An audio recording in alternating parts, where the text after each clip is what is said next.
and let me do an introduction for you, Okay. if that's even possible. Uh, of course, I'm talking with Joel Hoekstra today, and Joel, sought after guitarist extraordinaire, one of the greatest on the planet today, uh, has done work on Broadway with Love Janis and Rock of Ages, among many, many others.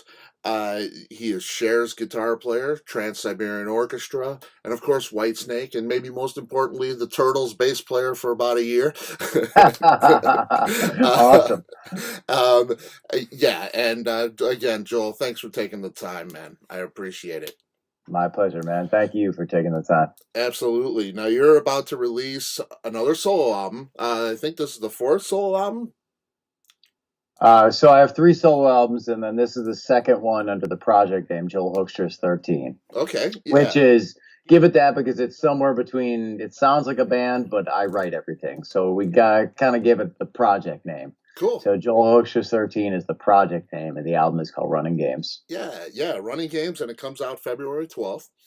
And I wanted to ask you about Joel Hoekstra's 13. What is the significance behind that name? Why 13? Well, it's just something short because I wanted to give it a project name with my name in it. So to differentiate it from a solo album, I think a solo album people are expecting like, it's all about the guitar work or whatever, or me singing, Hmm. which is this was more about like me wanting to put out an album that I really liked with my favorite musicians that sound like a band, but have me and have the opportunity to write everything. So the lyrics and the melodies and that stuff is all me, all this. So I get to write everything on it. So it's not really fair to give it a band name and say to those guys, like, hey, this is a band. Like, they'd be like, hey, well, wait a minute. We didn't get to write anything. So the project thing made the most sense. And 13 was nice and short to tack on there. And it's a lucky number. So just Okay, Joel Hoekstra's 13. cool, cool.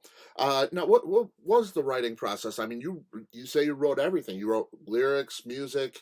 You, I mean, everything entirely.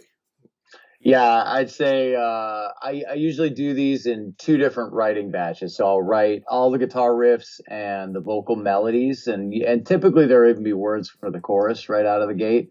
Like I'll riff, and I usually sing a melody while I write it, and so write a chorus, and then but maybe won't have all the verse lyrics immediately. That's really rare to just be like, oh yeah, no problem, here are all the lyrics. So the second batch is usually me going back and revisiting it after Vinny and Tony have played on it and writing what the lyrics actually are for the verse.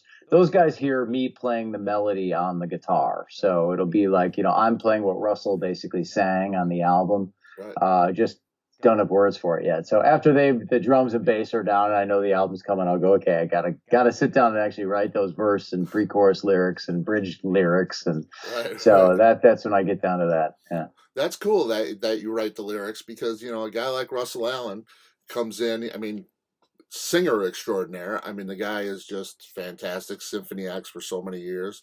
Former jouster at medieval times. Yeah, I yeah, love right on, that. man. Um, so he comes in. I think he's used to in Symphony X doing his own take, his own lyrics. I believe.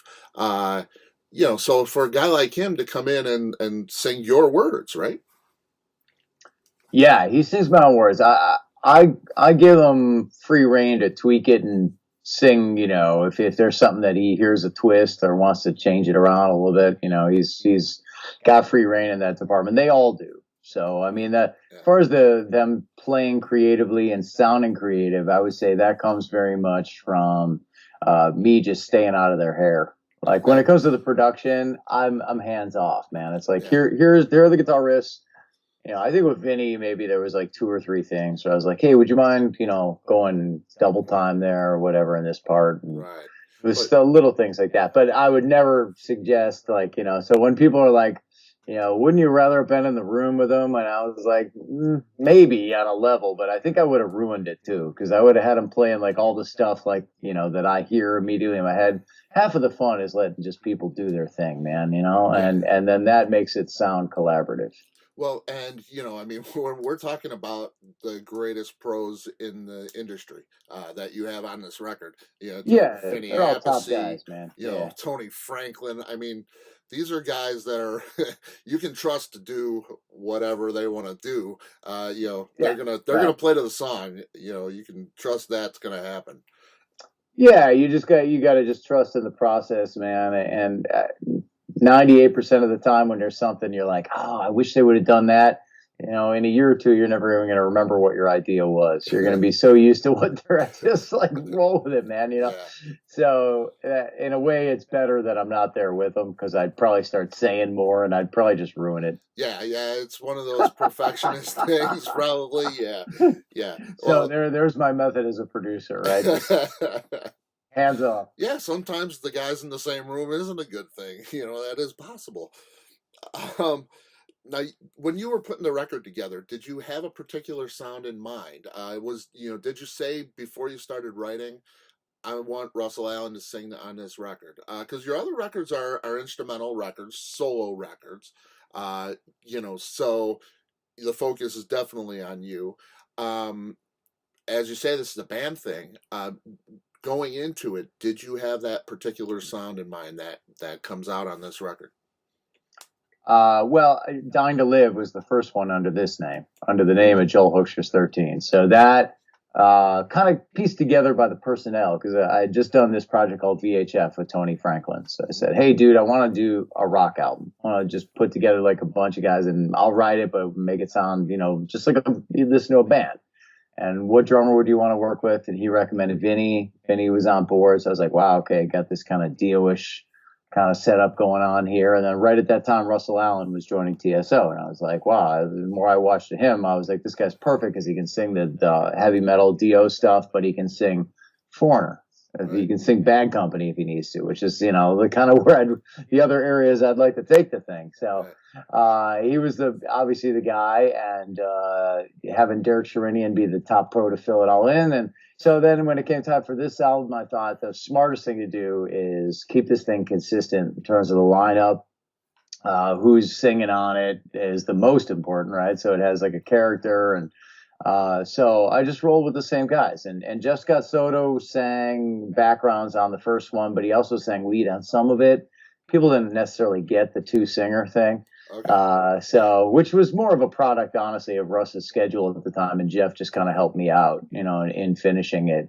Jeff's got 9 million things going on already, man. So I mean, the last thing he needs is to be taking on my project too. So this one worked out perfect in having Russell be able to sing the lead and have Jeff sing the backgrounds once again, just as a favor to me, more or less. I call him the most overqualified background vocalist of all time. That's No doubt, no doubt. That guy is just incredible. He always has been from way back in the Yngwie days. But yeah, so great.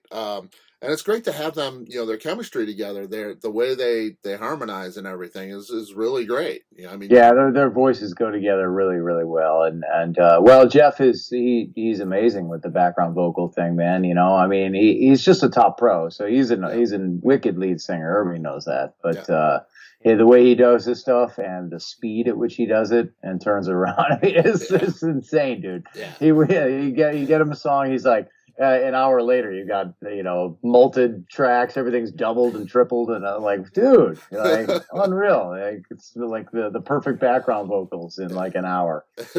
He's a machine. That's pretty great, man. It's pretty great.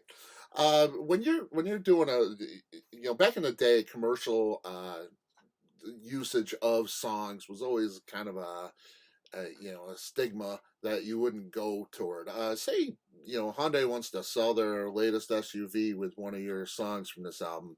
Is that something how much of a stickler are you for saying this is mine and, I don't want it as part of, anything other than being the song that I intended it to be?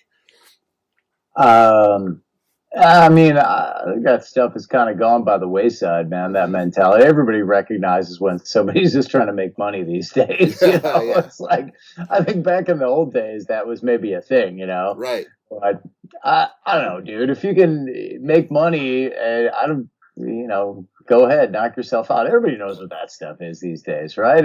Yeah, We're a smarter society when it comes to that these days. I yeah, think back in the day, and also you have to recognize too, artists can't make as much money doing what they used to do, right? right. So it's not like you're going to get a huge budget from the record label, and you're not going to, certainly right now be out on tour. So it's like, hey man, whatever. Yeah, yeah, You make a few bucks having it be in a commercial, go. yeah, yeah.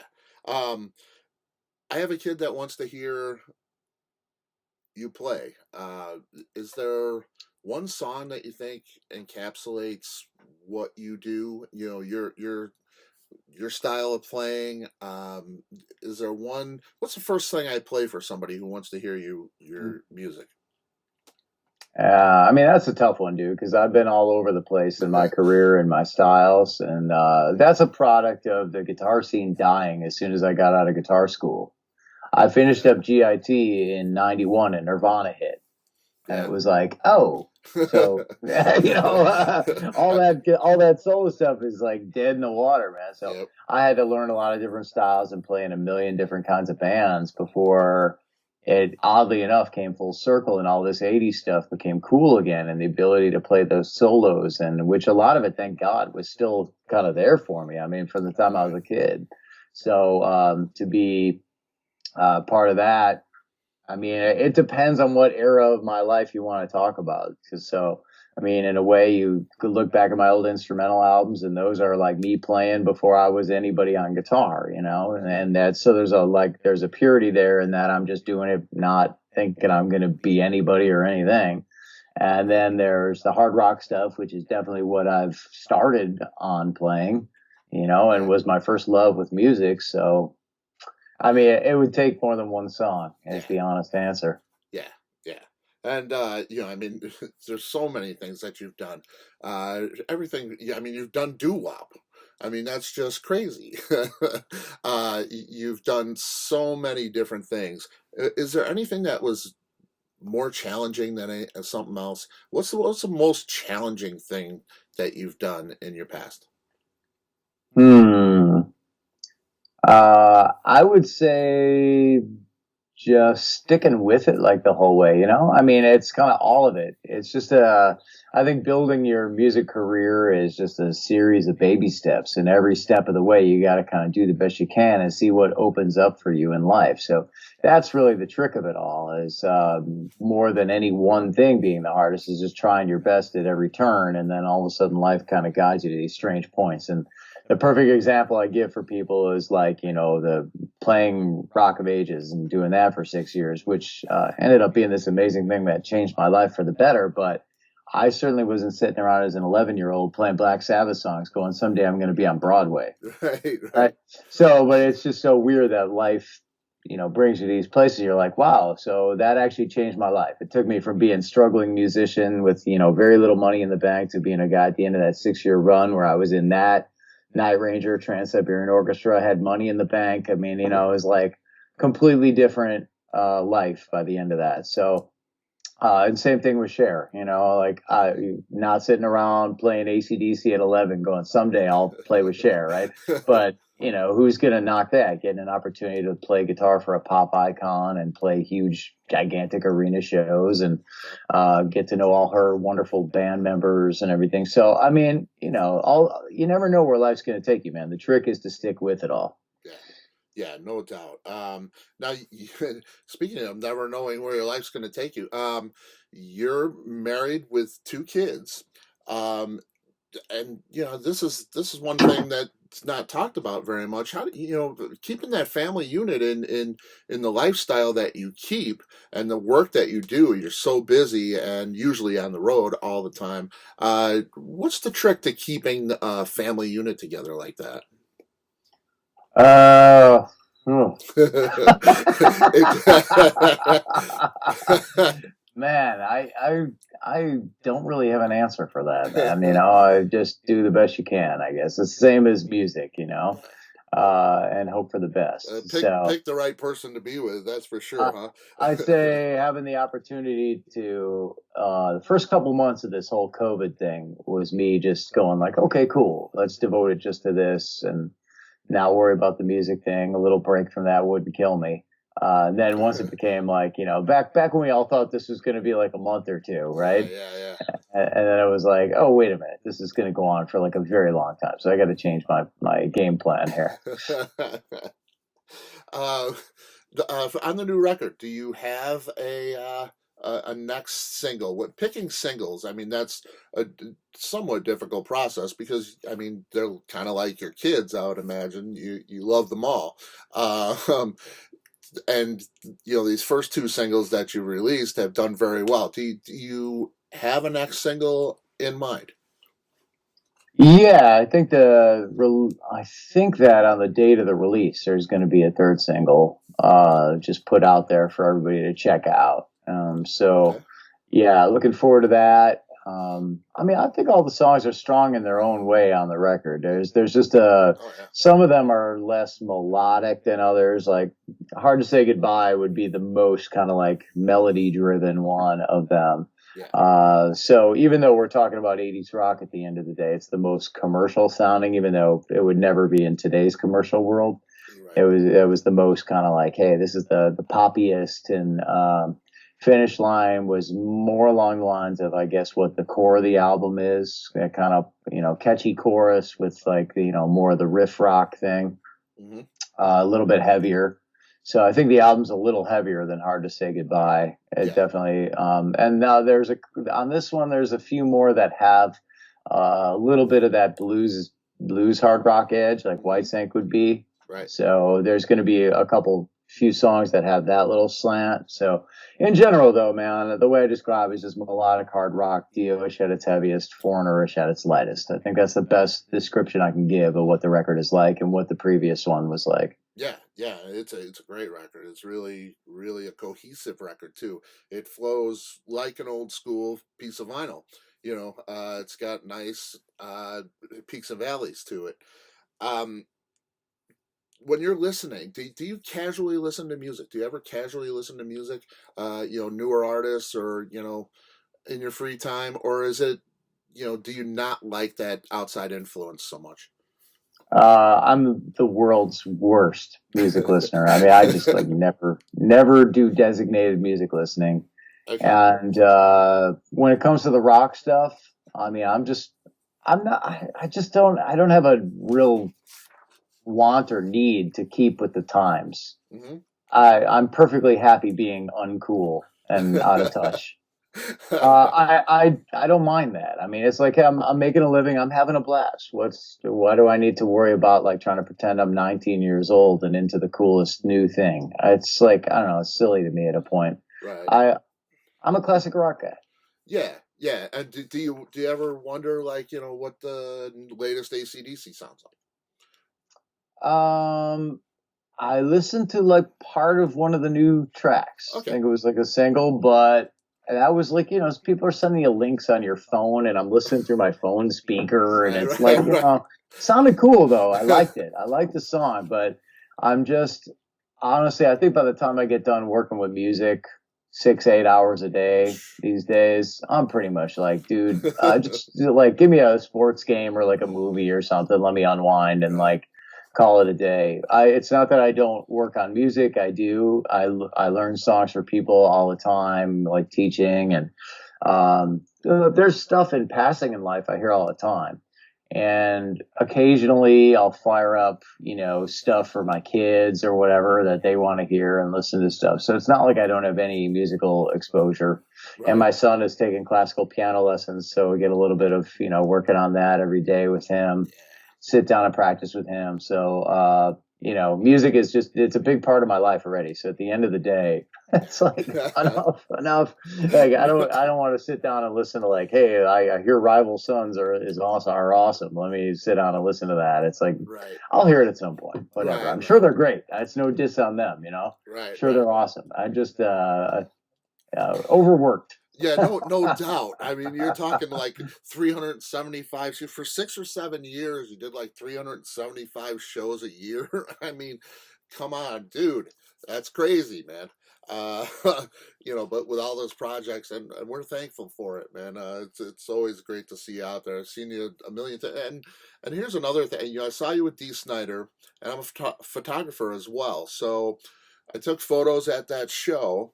And your mom contacted me after the show and thanked me for the photos, and that was super cool. So what a great lady. That's nice. She still packs my lunch every day.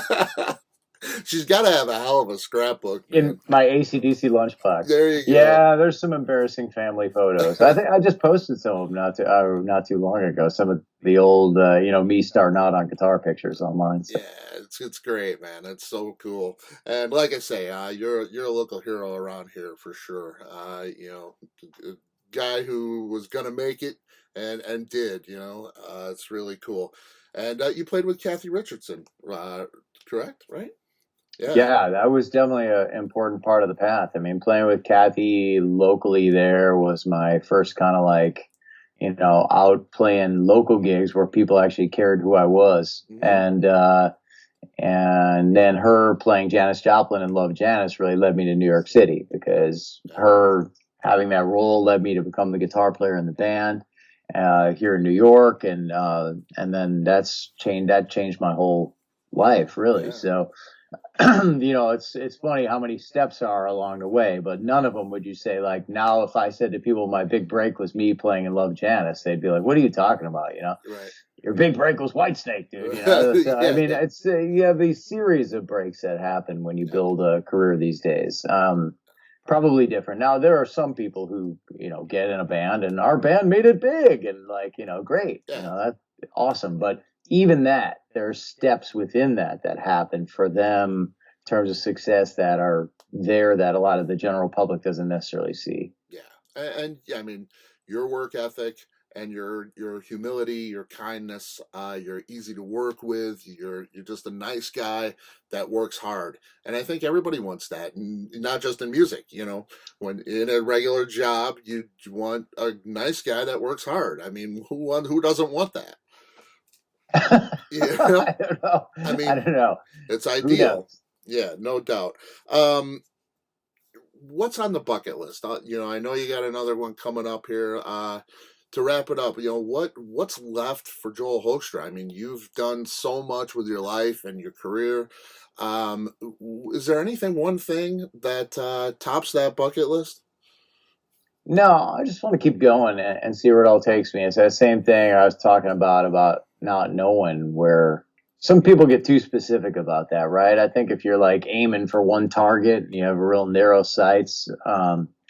Sometimes what happens when that one little tunnel closes, right? The best thing is to know that you got just work hard at every option that's there for you and let life kind of guide you to spots. And I'm just excited to see where it takes me. At this point, I think it's all house money, man. Like I feel like I made it further than we're supposed to where we grow up, right? So wherever I end up, for me is cool, just as long as I keep working hard and doing my best at it. Yeah, and it's we appreciate you. And I've heard you say that you answer all your DMs, and I probably shouldn't say that because folks, give the guy a break, man. 250 of them a day or something.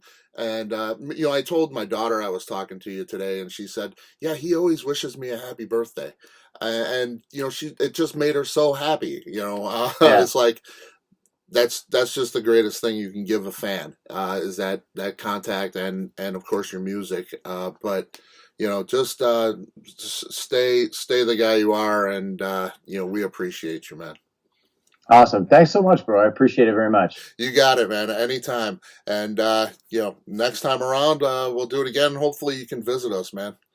Sweet. I would love to. All right. That'd be great. Yeah. Let's get this thing on the road, huh? Yeah. No kidding, man. All right, Joel. Thanks so much for your time, man. Cheers. Thank you so much. Take care.